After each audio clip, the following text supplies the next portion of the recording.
আমরা প্রত্যেকেই নিজেকে একজন সফল ব্যক্তি হিসেবে প্রকাশ করতে চাই।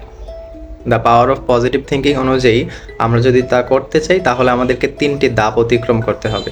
প্রথম ধাপে রয়েছে 3D, যেগুলো হচ্ছে ডিজায়ার, ড্রাইভ এবং ডিসিপ্লিন।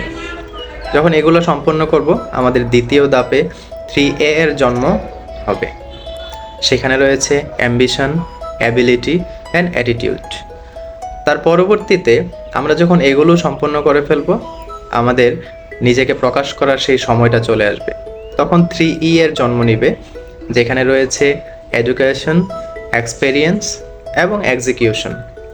তার পরবর্তীতে দেখা যাবে যে আমরা যখন এগুলো সম্পন্ন করতে পারবো, তখন আমরা নিজেকে এবং নিজের মধ্যে যে বিকশিত প্রতিভাগুলো রয়েছে সেগুলো প্রকাশ করার সফলতা এবং সময় চলে আসবে, এবং তখনই আমরা একজন নিজেকে সফল ব্যক্তি হিসেবে পরিণত করতে পারবো এবং আমাদের যে কাঙ্ক্ষিত সফলতা সেটুকু অর্জন করা সম্ভব হবে।